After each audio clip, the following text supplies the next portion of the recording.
Battery వల్ల బాబు నేను నాశనం అయిపోయాను. మీకు ఏం జరిగింది పెద్దడా? ఏమున్నది ఇదిగో పెట్టేసి నొప్పినారు, ఇదిగోండి నాశనం అయిపోయింది, మొత్తం మట్టి అయిపోయింది. ఇదిగో ఏమీ లేదండి, మొత్తం ఏం పని అలా అంటుకుపోతున్నాను కన్నా, మొత్తం ఏమి లేదండి. వెంకట్రావు అండి, గాలిదారి వెంకట్రావు. దేనివల్ల ఇది ఇలా మాడిపోయింది? ఉప్పు నీరు వల్ల అండి. ఉప్పు నీరు ఎక్కడి నుంచి వచ్చింది? ఆ ఫ్యాక్టరీలో ఉంచండి. ఏ ఫ్యాక్టరీ? అది ఆ ఫ్యాక్టరీ ఆయా తోడేసి నీరండి. దేని తోడారా బోర్ నీరు వచ్చిందా? తోడేసారండి వాళ్ళు.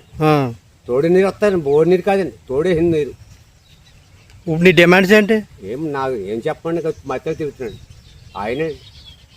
నేను మధ్య వాళ్ళు తిరుగుతున్నాను, మధ్య లేక 10 రోజులు మట్టండి, ఇవాళ 10 రోజులు ఏగ తిరగటమే. ఎవరు సమాధానం చెప్పట్లేదా? చెప్పట్లేదు. అదిగో అంటున్నాడు, జోకెడుతున్నారు. నేను కాకమోన రాత్రి అండి తెల్లజామని వచ్చేసి ఇదిగో ఇవాళ లేచాను. డాక్టర్ గారు చచ్చిపోతురండి, డాక్టర్ గారు చేసిన వాళ్ళు పని చేసింది ఇవాళ. ఇప్పుడు నేను వచ్చాను వాళ్ళకి. నేను టెన్షన్ అండి, నాకు మామూలు టెన్షన్ కాదు. అది ఇలా వచ్చాను డాక్టర్ గారు వాళ్ళని ఆయన వల్ల బతికించండి నేను. కుటుంబరావు అండి, గడుగుపేట. అది వెళ్ళిపోతున్నాను అలాగా. సపరేట్ తోడదాం, సపరేట్ లేదండి, అది రావట్లేదు, కాలు వదలట్లేదు. బెడ్ అండి, తోడు బెడ్ అయిపోయింది. ఇలా ఉందండి, చెప్పాం.